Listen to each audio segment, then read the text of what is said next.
देखो कितना विश्वास होता है भक्त को, कैसा वो श्रद्धावान होता है। एक राजकुमारी और दूसरी एक जमींदार की पुत्री, दोनों को मित्रता थी। एक दिन राजा के यहां भगवत प्रेमी महात्मा आए। वो संत सेवी राजा थे, महात्मा जन आते रहते थे और महात्माओं का कार्य ही होता है निरंतर अपने प्रभु की सेवा और सुमिरन में मगन रहना। सेवा सुमिरन ये बहुत बड़ी सामर्थ्य है। अगर हम हर समय सेवा और सुमिरन में रहें तो कभी कोई माया प्रपंच हमें परास्त नहीं कर सकता। जहां हम सेवा सुमिरन से अलग हुए वहीं माया का प्रभाव पड़ता है। भगवान का शालिग्राम स्वरूप उनके पास था, खूब भाव से सेवा कर रहे थे और नवीन अवस्था की कोमल हृदय वाली ये दोनों सखियां देख रही थी। इनके मन में आया ऐसे हम भी ठाकुर सेवा करेंगे। देखने से सुनने से हमारे हृदय में प्रभाव पड़ता है। गंदी बातें देखेंगे, गंदी बातें सुनेंगे, उसी का चिंतन होगा, हृदय गंदे आचरणों की प्रेरणा वाला बन जाएगा। अगर हम भागवतिक बातें सुनेंगे, भागवतिक दर्शन करेंगे तो भागवतिक चिंतन होगा, हृदय भागवतिक प्रेरणा वाला बन जाएगा। कई दिन संत भगवान रुके, रोज सेवा कीर्तन कथा, सरल हृदया।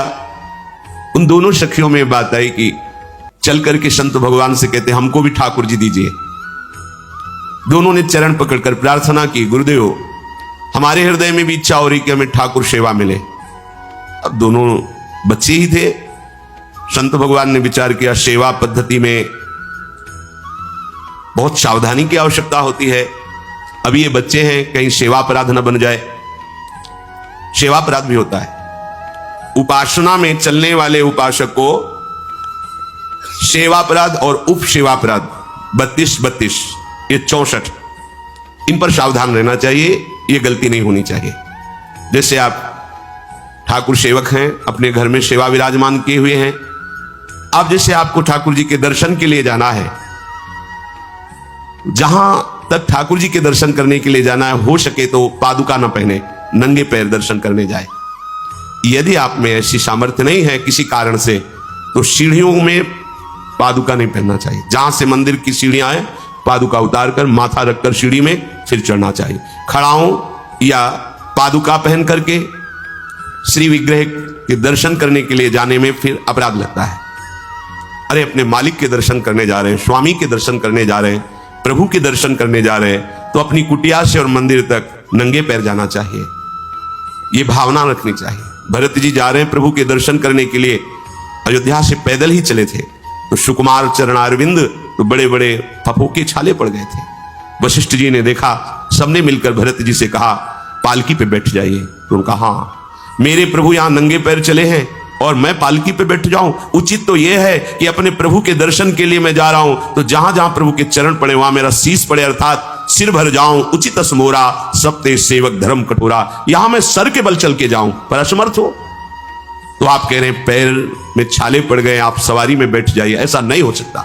तो अपने प्रभु के दर्शन करने के लिए जब जाए तो हो सके, सामर्थ्य हो तो पादुका न पहने, कोई खड़ाऊं चप्पल जूता आदि ना पहने। अगर पहने हैं तो बस सीढ़ी तक ही पहन कर जाए, ऊपर सीढ़ियों की नहीं। इतने सुकुमार मत बनो, ये आग में जलाया जाएगा शरीर, ये गाड़ दिया जाएगा शरीर, इससे ज्यादा प्यार ना करो। अब इतना दृढ़ विश्वास कि ये बच्चे हैं, सेवा भाव कैसे पूर्ण कर पाएंगे? तो उन संत भगवान ने दोनों बच्चियों से कहा कल ठाकुर जी लाएंगे, हम आपको दे देंगे। तो गांव में घूमे तो आसपास गोले गोले से पत्थर मिले, पत्थर लाए 2 और कहा कि ये लो तुम्हारे ठाकुर जी हैं। दोनों को दिया। देखो गुरु वचनों पर और गुरु प्रदत्त सेवा वस्तु पर कितना भाव होना चाहिए। उन्होंने दृढ़ विश्वास किया कि मुझे भगवान गुरुदेव ने दिया, ये भगवान है मेरे। दोनों ने अपने हृदय से लगाया। अब एक जमींदार की पुत्री थी, एक राजकुमारी, स्वर्ण के सिंहासन में, और उनका नाम रखा शिल्पिल्ले ठाकुर। शिल मतलब पत्थर, तो उनका तुम्हारे ठाकुर का नाम शिल्पिल्ले गोविंद है। दोनों सिंहासन पर रखकर आराधना करती, भाव प्रतिपल बढ़ता गया, नाम निरंतर जप। गुरु प्रदत्त ठाकुर पर विशेष चमत्कार हृदय में प्रकट होता है यदि उन्हीं की नियमावली से चलो। अपने मन से बाजार से खरीद लाए, विराजमान किए हैं, कभी सेवा की कभी नहीं की, वो भी अच्छा है, कम से कम भागवतिक भाव तो है। लेकिन सिद्धि जो प्राप्त होती है वो गुरु कृपा से, गुरु प्रदत्त ठाकुर से। जैसे धन्ना जी को भांग के बट्टे में ठाकुर जी प्रकाशित हो गए, गुरु प्रदत्त। अब ये सखियां जब बड़ी हुई तो इनके ब्याह की बात हुई। तो जो राजकुमारी थी उनका राजकुमार से किसी से ब्याह तय हुआ, ब्याह हो गया। अपने माता पिता से जब विदाई ली तो अपने ठाकुर जी को जो सिंहासन में थे, सिंहासन से एक सुंदर पेटी में से और गोद में रखकर, और अंदर ही अंदर जल रही है कि प्रभु मैंने प्रीतम आपको माना है, संसार के व्यवहार में ये प्रीतम बना हुआ है, पर प्रभु हमारे प्रीतम दो नहीं हो सकते, हमने हृदय से आपको माना। इसी विचार में वो बड़ी उदास है। पहले पालकियों में ऐसा राज सैनिक चल रहे हैं, पालकियों में वो बहू जा रही है और राजकुमार घोड़े पर। राजकुमार बार बार पालकी के समीप जाता, दर्शन करने की इच्छा होती है ना, तो उदास देखता, मन में बड़ी गिलानी हुई।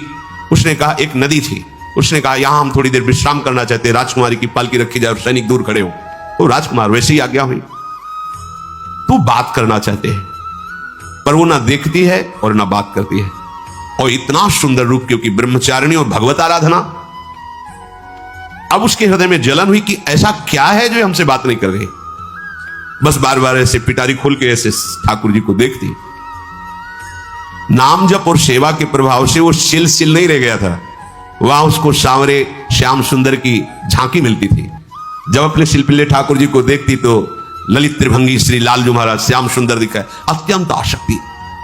गुरु प्रदत्त किसी भी शब्द में, किसी भी वस्तु में दिव्यता होती है, बस हमारी भावना होनी चाहिए। अरे बोले ये हम नहीं दे सकते, ये गुरु प्रदत्त है, नहीं हम प्राण दे सकते, लेकिन ये नहीं। जिसका गुरु वचन पर, गुरु प्रदत्त वस्तु पर, गुरु प्रदत्त ठाकुर पर दृढ़ निष्ठा हो गई, वही सिद्ध हो जाता है। अब उसने समझ लिया कि पिटारी में जो कुछ है यही हमारे और राजकुमारी के बीच में बाधा है। दो चार दासियों को बुलाया और कहा इनको बातों में उलझाओ, पिटारी पीछे हमें दो। और प्रवीण दासियां उनको विनोद भाषा में, हंसी मजाक में बात, लेकिन वो उदासीन। धीरे से गोद में पेटी थी, ले ली, हम लिए हुए हैं, आप बातचीत में सारा, और पेटी उनको दे दी। राजकुमार ने राजकुमारी से कहा यही पेटी तो हमारे आपके बीच में बात, फेंक दी नदी में। अब तो जो उसके हृदय में पीड़ा हुई, भारी व्याकुलता। अब राजकुमार सैनिकों के साथ तुरंत पालकी उठवाई, मैं ले गया, पर वो आसक्त है, इतनी सुंदर राजकुमारी, क्योंकि भागवतिक तेज से संपन्न में आकर्षण होता है। राजकुमारी ने कहा यदि हमारे ठाकुर नहीं तो मैं नहीं, आज से अन्न जल त्याग, प्राण त्याग दूंगी अगर हमारे ठाकुर जी हमारे समीप नहीं तो। आज से अब एक बूंद पा, कैसे पिए, अपने ठाकुर को भोग लगा के पाला है और ठाकुर जी फेंक दिए गए। भारी व्याकुलता, जैसे मीरा जी कहते दृश्य बिन दुख न लागे, नहीं, न रात में नींद है न दिन में अन्न जल है, व्याकुलता। अब भयभीत हो गया राजकुमार। पूरा महल इस विषाद से हो गया कि अगर नवीन राजकुमारी प्राण त्याग देती है तो क्या होगा लोक समाज में, कि अभी नवीन राजकुमारी गई, ये लोग ऐसे निर्दयी हैं कि ऐसा व्यवहार किया कि उसने प्राण त्याग दिया। राजकुमार घुटने में आ गया, घुटने टेक कर राजकुमारी से कहा मैं तुम्हें दुखी नहीं करना चाहता, पर मैं तुमको छोड़ भी नहीं सकता। अब हमें आप वो उपाय बताओ जिससे आप मुस्कुरा दो, आप प्रसन्न हो जाओ। तो उनका, हम अपने ठाकुर के बिना जीवित नहीं रह सकती, यदि आप हमें जीवित देखना चाहते तो हमारे ठाकुर जी ला के दो। हमारी भागवतिक निष्ठा ऐसी होनी चाहिए कि जो गुरु जी ने मंत्र दिया है, जो गुरु जी ने उपासना दी है, उसमें दृढ़ विश्वास होना चाहिए। हमारे अंदर किंचन मात्र फिसलाव नहीं होना चाहिए। और आगे जो महामहिम सूत्र है, जब तक हमारा मन प्रभु में समर्पित ना हो जाए तब तक पाप होने की संभावना होती है, बड़े बड़ों से चूक हो जाती है। इसमें यह नहीं कहा जा सकता कि हम इतने वर्ष से साधन में लगे हमसे चूक नहीं होगी, ये तो भूल जाना। बड़े बड़ों से चूक करवा देना माया का कार्य होता है, पर जिनका मन प्रभु को समर्पित हो गया है उनसे चूक नहीं हो सकती। इसलिए जो अगला सूत्र वर्णन किया कि जितने भी पापाचरण होते हैं वो सब मेरे से होते हैं, ऐसा उपासक दृढ़ निश्चय करे। ऐसा नहीं कि पापाचरण भगवान से, भगवान करा रहे हैं। ये लोगों का एक प्रश्न होता है कि जब सब कुछ भगवान करा रहे हैं, भगवान की इच्छा के बिना पत्ता भी नहीं हिलता, तो जो हम पापाचरण, गलत आचरण, वो भी तो भगवान ही करा रहे हैं। इस विषय को समझना है। आज के समाज का जो मानसिक स्तर है, जब हम त्याग की बात करते हैं कि गंदे आचरण नहीं करने चाहिए, तो जो समझाया जाता है, जो समझ है आज की आधुनिक, वो ये समझ है, कुछ ऐसे जनों ने ये निर्धारित भी किया है कि बहुत भोग कर लेने पर फिर समाधि की प्राप्ति होती है। अगर ऐसा होता तो लाखों लोग समाधि को प्राप्त होते, लाखों लोग बिना साधना के। क्यों? बचपन से लेकर के पूरे जीवन तक भोग ही भोग रहे, सब समाधि में पहुंच जाते। प्रायः सबके दिमाग में बात बैठी है कि अगर हम भोग ले तो हम मन को समझा सकते हैं, लेकिन आप बात अनुभव की समझ लीजिए कि आप भोगने के लिए जो ही गए तो मन के गुलाम बन करके गया, वो कभी तुम्हें मुक्त होने का अवसर नहीं देगा। जैसे हम भोजन कर लेते हैं तो लगता है कुछ नहीं, लेकिन 6 घंटे व्यतीत होते होते पर्चा बन जाएगा कि ये चीज फिर चाहिए खाने को। ऐसे ही कोई भोग भोगने के बाद कुछ क्षण के लिए उससे विरति हो जाती है, ठीक है, लेकिन फिर कुछ मिनट होने के बाद फिर नई स्फुरणा, नया संकल्प, नई क्रिया, नई भोग वासना सब हृदय में देख लो। इसके लिए किसी और से सलाह लेने की जरूरत नहीं।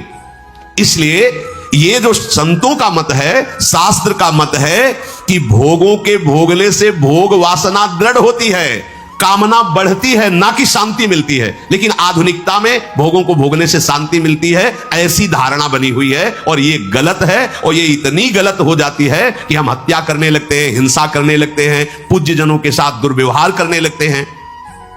आज तक भोगों में इति नहीं हुई। देवयानी जी भगवान शुक्राचार्य जी की पुत्री हैं। वो इतनी सुंदर हैं कि कोई अप्सरा भी उनसे होड़ नहीं कर सकती, क्योंकि भगवान शुक्राचार्य की पुत्री जितेंद्री, पवित्र, भगवत आराधन संपन्न। बड़ा प्रसंग है, उसको ना लेते हुए हम सारांश में बता रहे। वृषपर्वा की पुत्री शर्मिष्ठा, ये असुर राजकुमारी है, दैत्यराज वृषपर्वा उनकी पुत्री शर्मिष्ठा, और दैत्य गुरु भगवान शुक्राचार्य उनकी पुत्री देवयानी बड़े समाज के साथ जंगल में गई हुई थी। एक बड़ा दिव्य सरोवर था, तुलसी में सब राजकुमारियां स्नान कर रही थी। अचानक वहां से कोई महात्मा निकले तो जल्दी में सबने वस्त्र धारण किए, तो शर्मिष्ठा के वस्त्र देवयानी ने और देवयानी के वस्त्र शर्मिष्ठा, वो महात्मा निकल गए। वहां कोई उनको टिकना तो था नहीं। देवयानी ने देखा कि मेरे पवित्र वस्त्र, देवयानी ने वस्त्र धारण नहीं किया शर्मिष्ठा के। जब वो महात्मा चले तो देखा कि हमारे वस्त्र राजपुत्री शर्मिष्ठा धारण किए।